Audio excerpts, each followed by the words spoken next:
یہ بدن کی عبادت، مال کی عبادت اور قول کی عبادت، ان ساری عبادتوں میں، نفلی عبادتوں میں درود سے بڑھ کر کسی کا مرتبہ نہیں ہے۔ سب سے بڑا مرتبہ درود شریف کا ہے، بلکہ فرض نمازوں کے بعد اگر سب سے بڑا رتبہ کسی کو حاصل ہے تو وہ درود شریف کو حاصل ہے۔ لیکن قربان جائے محبوب کی عظمت پر، اگر کوئی درود شریف دکھانے کو پڑے، ریاکاری کے طور پہ پڑے، تو اللہ رد نہیں کرتا، تو بھی قبول نہیں کرتا۔ اور کہا جاتا ہے کہ بندے اب تیری ریا کو نہیں دیکھوں گا، محبوب کی ضیا کو دیکھوں گا۔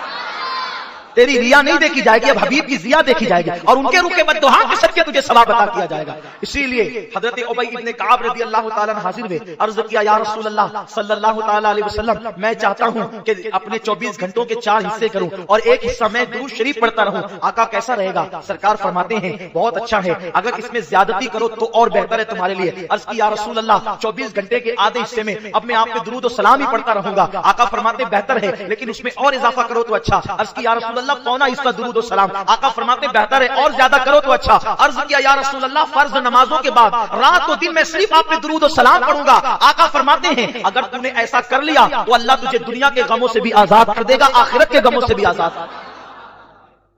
اس لیے درود شریف پڑھنے کی عادت ہے، اور جب آقا کریم صلی اللہ علیہ وسلم کا نام آئے تو بلند آواز سے صلی اللہ علیہ وسلم کہہ لینا یہ واجب ہے، کیونکہ آقا فرماتے ہیں سب سے بڑا بخیل وہ ہے جس کے سامنے میرا نام لیا جائے اور وہ مجھ پہ درود نہ پڑھے۔ آقا کریم صلی اللہ علیہ وسلم کے دیوانوں، اس لیے درود پڑھنے کی عادت ڈالو، کم سے کم روزانہ 313 مرتبہ تو درود پڑھ ہی لیا کرو، 500 مرتبہ پڑھو تو اور اچھا، 1000 مرتبہ پڑھو تو اور اچھا۔ حضرت سیدنا قطب الدین بختیار کاکی رحمۃ اللہ علیہ اس وقت تک کہ آرام نہیں فرماتے تھے جب تک کہ 3000 مرتبہ درود نہیں پڑھ لیتے۔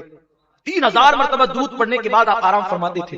درود شریف کی بڑی برکتیں، آقا کریم صلی اللہ علیہ وسلم فرماتے ہیں کہ اگر بندہ دعا کرے اور درود نہ پڑھے تو اس کی اٹکتی رہتی ہے زمین اور آسمان کے درمیان، لیکن اگر کوئی درود پڑھ لے اور درود پڑھنے کے بعد دعا کرے تو اللہ اس کی دعا کو ضرور قبول فرماتا ہے۔ آقا فرماتے ہیں عرش کے نیچے ایک فرشتہ ہے جس کا سر عرش سے لگا ہوا ہے اور جس کے پیر تحت الثرى میں ہے، جس کا ایک بازو مشرق کی طرف ہے اور دوسرا بازو مغرب کی طرف ہے۔ یہ حدیث میں وہ پڑھ رہا ہوں آپ کے سامنے آج، جو میں نے اپنی زندگی میں سب سے پہلا بیان کیا تھا تو یہی بیان کیا تھا۔ اس وقت میری عمر 10-11 سال کی رہی ہوگی، میری زندگی کا پہلا بیان یہی ہے، اور اس میں یہی میں نے روایت پڑھی تھی، مجھے آج بھی یاد ہے، وہ پورا بیان بھی آج بھی یاد ہے، میں پورا نہیں سناؤں گا، یہ حدیث اس میں سے سنا رہا ہوں۔ عرش کے نیچے اس کا سر ہے فرشتے کا، اور تحت الثرى میں اس کا پیر ہے، اس کا ایک بازو مشرق کی طرف ہے اور اس کا دوسرا بازو مغرب کی طرف ہے۔ جب کوئی بندہ مومن آقا پر محبت کے ساتھ درود پڑھتا ہے تو اللہ اس فرشتے کو حکم دیتا ہے کہ وہ نور کی دریا میں گوتا لگائے، تو فرشتہ نور کے دریا میں گوتا لگاتا ہے اور باہر آنے کے بعد وہ اپنے پروں کو جھاڑنے لگتا ہے۔ بتائیں اگر کبوتر اپنے پروں کو دریا میں ڈوب کر جھاڑے تو کتنے قطرے گن سکتے ہیں؟ نہیں گن سکتے۔ اگر مور دریا میں ڈوب کر اپنے پروں کو جھاڑے تو کتنے قطرے گن سکتے ہیں؟ نہیں گن سکتے۔ یار پر والوں کو تو جانے دیجئے، انسان اگر خود غسل کر کے اپنے سر کے بالوں کو اگر یوں جھاڑے تو کتنے قطرے گرے اس کا اندازہ نہیں ہو سکتا۔ تو وہ فرشتہ جس کا ایک بازو مشرق میں ہے، یعنی اس کے پر ایک طرف مشرق میں ہے، دوسرا بازو مغرب میں ہے، اس کا سر زیر عرش ہے، اس کے پیر تحت الثرى میں ہے، جب کوئی بندہ مومن درود پڑھتا ہے تو وہ نور کے دریا میں غوطہ لگاتا ہے اور باہر نکل کر وہ اپنے پروں کو جھاڑتا ہے۔ سوچو کس قدر اس کے قطرے گرتے ہوں گے۔ میرے آقا غیب داں نبی فرماتے ہیں اس کے پروں سے جتنے نور کے قطرے گرتے ہیں، ہر قطرے سے اللہ فرشتے کو پیدا فرماتا ہے، اور جتنے ہزاروں لاکھوں کروڑوں فرشتے پیدا ہوتے ہیں وہ سب کے سب قیامت تک کے لیے اس کا نام لے کر مغفرت کی دعا کرتے ہیں جس کے درود سے وہ پیدا ہوتے ہیں۔ توجہ کریں، آپ کے درود سے فرشتے پیدا ہوتے ہیں۔ اسی لیے پوری کائنات کے اندر اللہ کی 18,000 مخلوق ہے کم و بیش۔ کتنی مخلوق ہے؟ 18,000 مخلوق ہے کم و بیش۔ یہ ناک کے اندر جو جراثیم جاتے ہیں وہ بھی اللہ کی مخلوق ہے نا، جس کو جراثیم کہتے ہیں، کیٹانو جس کو کہتے ہیں، وہ بھی اللہ کی مخلوق ہے۔ ایک سانس لیتے ہیں تو کروڑوں اربوں خربوں ناک میں گھستے ہیں نا، وہ اتنی مخلوق ہے اللہ کی۔ لیکن فرمایا گیا اللہ کی مخلوق کے 10 حصے ہیں، اللہ کی مخلوق کے 10 حصے ہیں۔ ایک حصے میں ساری مخلوق ہے، جنات، انسان، جراثیم، جانور، حیوان، سب، درخت، شجر، حجر، برگ، ثمر، بلبل، چڑیا، مرغ، سب ایک حصے میں ہے، اور 9 حصے فرشتے ہیں۔ سوچو فرشتوں کی تعداد کتنی ہوگی، کتنی تعداد ہوگی فرشتوں کی، اندازہ لگاؤ۔ تو یہ جو فرشتے پیدا ہوتے ہیں کس طرح پیدا ہوتے ہیں؟ انسان شادی کرے تو انسان پیدا ہوتا ہے، اور انسان درود پڑھے تو فرشتے پیدا ہوتے ہیں۔ میں نے سوچا یہ درود سے انسان بھی پیدا ہوا، درود سے فرشتے بھی پیدا ہوتے، کیسے؟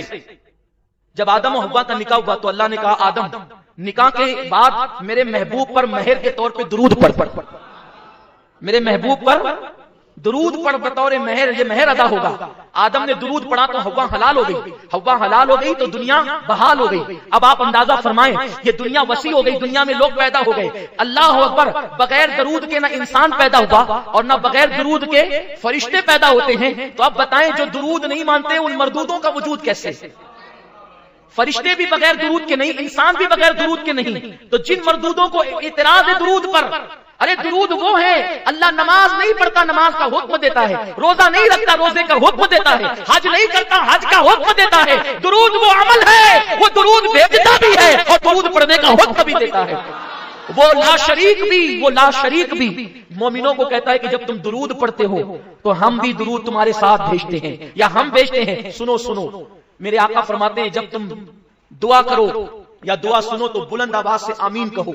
جس کی آمین فرشتوں کی آمین سے مل جاتی ہے اس کی مغفرت ہو جاتی ہے، کیونکہ فرشتے بھی آمین کہتے ہیں، تم بھی آمین کہتے ہو. جس کی آمین فرشتے کی آمین سے مل گئی اس کی مغفرت ہو گئی. اللہ بھی درود بھیج رہا ہے، بندہ بھی درود بھیج رہا ہے. جس کا درود خدا کے درود سے مل جائے اس کا مرتبہ کیا ہوگا؟ جس کا درود، ارے جس کی آمین فرشتوں کی آمین سے مل جائے اس کو جنت مل جائے، جس کا درود خدا کے درود سے مل جائے اس کا مرتبہ کیا ہوگا؟ امام المتکلمین مولانا نقی علی خان علیہ رحمہ جو اعلیٰ حضرت کے والد بزرگوار ہے، فرماتے ہیں ایک مرتبہ درود پڑھنا پوری دنیا کی نعمتوں سے بڑھ کر ہے. درود وہ ہے، درود کا ثواب وہ ہے. آئیے بہت تفصیل میں نہیں جاتے، چند باتیں عرض کرتے ہیں تاکہ ہم درود پڑھیں، درود پڑھنے کی عادی بنیں. آج سے عادت بنائیں، درود پڑھنے میں کبھی شرمایا نہیں کریں بلکہ اپنی عادت بنائیں. اٹھتے بیٹھتے چلتے پھرتے آقا پہ درود شریف پڑھا کریں، کیونکہ میرے آقا فرماتے ہیں، توجہ کریں آپ، جب بیان ہوتا ہے تو آپ سوچتے ہیں نا کہ آپ مقرر کے قریب بیٹھے. آپ سوچتے ہیں کہ نہیں سوچتے؟ مقرر کے قریب بیٹھے، کیونکہ مقرر کے قریب بیٹھیں گے قریب سے چہرہ نظر آئے گا. ٹھیک ہے، اگر مقرر با عمل عالم ہے تو اس کے چہرے کو دیکھنا عبادت ہے اور اس کے چہرے کو دیکھنے کی برکتیں ملتی ہے، آنکھوں کی روشنی تیز ہوتی ہے اور بھی بہت ساری فضیلتیں ہیں. تو ہر آدمی سوچتا ہے کہ میں قریب بیٹھ کر مقرر کا چہرہ دیکھوں، اس کی زیارت کروں. ٹھیک ہے، ایسے بھی مومن کو دیکھنا بھی عبادت ہے، ایمان والے کو دیکھنا بھی عبادت ہے. میرے آقا علیہ السلام کے دیوانوں اتنی بڑی عبادت ہے کہ اگر مومن کو محبت کے ساتھ دیکھو اور تمہارے دل میں اس کے لیے کینہ نہیں تو اللہ تعالیٰ تمہاری بھی مغفرت کر دے، اس کی بھی مغفرت کر دے. تو ہر آدمی مقرر کو، علماء کو قریب سے دیکھنا چاہتا ہے. صحیح ہے، حضور فرماتے ہیں جو دنیا میں جتنا زیادہ مجھ پہ درود پڑھے گا وہ قیامت کے دن اتنا زیادہ میرے قریب ہوگا. مقرر کے قریب نہیں، جو تقریروں کا عنوان ہے اس نبی کے قریب، جو تقریروں کی جان ہے اس نبی کے قریب، جو ایمان کا ایمان ہے اس نبی کے قریب. کس کی برکت سے؟ درود کی برکت سے. اب جو رسول پاک کے جتنا قریب ہونا چاہتا ہے قیامت میں وہ اتنا کثرت سے درود پڑھے. اٹھتے بیٹھتے چلتے پھرتے سوتے جاتے وضو بے وضو درود ہی پڑھتے رہو، درود میں ڈوب جاؤ. حضرت شیخ عبدالحق محدث دہلوی کہتے ہیں کہ جب میں مکہ سے مدینہ شریف جا رہا تھا تو میرے استاد شیخ عبدالوہاب متقی نے فرمایا، بیٹے فرض نمازوں کے بعد اس پورے سفر میں صرف درود پڑھنا اور درود ہی پڑھنا، اس لیے اس سے بہتر کوئی عمل نہیں ہے اس سفر میں. تو میں نے پوچھا حضرت کتنی مرتبہ پڑھوں؟ کا کوئی تعداد نہیں، جتنی زیادہ پڑھ حتیٰ کہ تو درود کے رنگ میں رنگ جا، درود کے رنگ میں رنگ جا. کسی عبادت کے کرنے پر اتنی جلدی بندہ ولی نہیں بنتا جتنا درود شریف پڑھنے کی برکت سے ولی بن جاتا ہے. حضور محدث اعظم نے کہا ہے نا، یا غوث کہتے کہتے ہو جاتے ہیں غوث، خواجگی مل جاتی ہے خواجہ کا دم بھر کے تو دیکھ. اب بتاؤ جب یا غوث کہنے سے ولایت ملتی ہے تو یا محمد کہنے سے نہیں مل سکتی. غوث الاعظم کو یا محمد کہنے سے ولایت ملی ہے، ان کو یہ مرتبے ملے ہیں. حالانکہ ہمارے بعض علماء یہ کہتے ہیں کہ ڈائریکٹ یا محمد کہنا بے ادبی ہے، لیکن ہمارے بعض علماء نے جو اس پر نقطہ بیان کیا وہ یہ ہے کہ حضور کا نام بطور نام یا محمد کہنا یہ بے ادبی ہے، لیکن حضور کا نام ایک مقام پر نام ہے اور دوسرے مقام پر وہ مکمل نعت ہے. کیونکہ محمد کا مطلب ہوتا ہے جس کی سب سے زیادہ تعریف کی گئی ہو، تو اس لیے یہ نام مستقل ایک نعت بھی ہے. تو اگر بطور نعت یا محمد کہا جائے تو پھر کوئی گناہ نہیں رہتا، کوئی بے ادبی نہیں رہتی. اس لیے کہ حضور صلی اللہ علیہ وسلم نے حدیث میں خود یہ سکھایا ہے، یا محمد انی اتوجہ الیکا، یہ الفاظ حدیث مبارکہ میں آئے ہیں. تو میرے پیارے آقا صلی اللہ علیہ وسلم کے پیارے دیوانوں، صحابہ نے بھی یا محمدہ کہہ کر کے پکارا ہے. بہرحال وہ میرا عنوان نہیں، تو عرض یہ کر رہا تھا جب یا غوث کہنے سے غوث بن جاتا انسان تو حضور کا نام لینے سے کیا مرتبہ ملے گا، حضور کا نام لینے سے کیا مقام ملے گا. اور یاد رکھنا آقا کریم صلی اللہ علیہ وسلم پہ جب درود پڑھا جاتا ہے تو درود کی برکت سے گناہ معاف بھی کیے جاتے ہیں. آقا فرماتے ہیں جو مجھ پہ ایک بار درود پڑھے اللہ اس کو 10 نیکیاں عطا کرتا ہے، کو مٹا دیتا ہے اور اس کے 10 درجات کو بلند فرما دیتا ہے. ایک مرتبہ کا واقعہ ہے کہ ایک شخص اپنے باپ کے ساتھ حج کے لیے چلا اور جب وہ حج کرنے کے لیے پہنچا تو وہ کعبے کا غلاف پکڑتا تو درود پڑھتا، طواف کرتا تو درود پڑھتا، زمزم پہ آتا تو درود پڑھتا، مقام ابراہیم پہ آتا تو درود پڑھتا، درود درود درود درود درود ہی پڑھتا رہا. عرفات میں درود، منی میں درود، مزدلفہ میں درود،